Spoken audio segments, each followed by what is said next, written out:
ഇത് കണ്ട് ചിക്കനാന്ന് പറഞ്ഞു വന്നവർക്ക് വേണ്ടി ഇത് ചിക്കൻ അല്ല, ഇത് നല്ലൊരു സ്പൈസി ആയിട്ടുള്ളൊരു chilli pork. And trust me, ഇതിന്റെ ടേസ്റ്റ് അടിപൊളിയാണ്.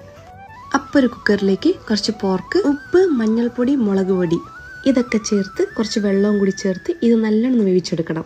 ഇനി ഇത് ഓവർ വെന്ത് പോകണ്ട. ഇനി നിങ്ങൾക്ക് ഇഷ്ടമുള്ള പോലെ കട്ട് ചെയ്തെടുക്കാം. കുറച്ച് ഉപ്പ്, മുളക് പൊടി, കുരുമുളക് പൊടി, ഇഞ്ചി വെളുത്തുള്ളി പേസ്റ്റ്, ഗരം മസാല, ഒരു മുട്ടയും കൂടി ചേർത്ത് കൊടുത്ത് നല്ലോണം മിക്സ് ചെയ്തെടുക്കാം. ഇനി ഇതിലേക്ക് കോൺഫ്ലോർ, അരിപ്പൊടിയും കൂടി ചേർത്ത് ഇത് നല്ലോണം മാരിനേറ്റ് ചെയ്ത് വെക്കാം. ഇനി നല്ല ചൂടോടെ എണ്ണയിലേക്ക് ഇട്ട് ഫ്രൈ ചെയ്തെടുക്കണം. പിന്നെ പറയാതിരിക്കാൻ വയ്യ, ഈ ഫ്രൈ ചെയ്ത പോർക്കേ കഴിക്കാൻ കിടിലനാണ്. ഇനി ഇതിലേക്ക് സോസിന് വേണ്ടി കുറച്ച് എണ്ണയിലേക്ക് ഇഞ്ചി വെളുത്തുള്ളി കട്ട് ചെയ്തതും കൂടി ആഡ് ചെയ്ത് കൊടുക്കാം. കരിവേപ്പില, വറ്റൽമുളകും കൂടി ചേർത്ത് ഇത് നല്ലോണം റോസ്റ്റ് ചെയ്തെടുക്കാം. ഇനി അതിലേക്ക് സവാളയും കൂടി ചേർത്ത് കൊടുക്കാം. സവാള നല്ലോണം വഴണ്ട് വരുമ്പോൾ കുറച്ച് ഉപ്പ്, ചില്ലി ഫ്ലേക്സും കൂടി ചേർത്ത് കൊടുക്കാം. ഇനി കുറച്ച് ടൊമാറ്റോ കെച്ചപ്പും കൂടി ചേർത്ത് ഇത് നല്ലോണം മിക്സ് ചെയ്ത് കൊടുക്കാം. ഇനി ഒരു ടീസ്പൂൺ വെള്ളം കൂടി ചേർത്ത് ഇതിലേക്ക് പോർക്കും കൂടി ഇട്ട് ഇത് നല്ലോണം മസാലയിൽ കോട്ട് ചെയ്തെടുക്കാം. അപ്പൊ ഇത് നല്ല സ്പൈസി ആൻഡ് ടേസ്റ്റി ആയിട്ടുള്ളൊരു ചില്ലി പോർക്ക് റെഡി ആയിട്ടുണ്ട്.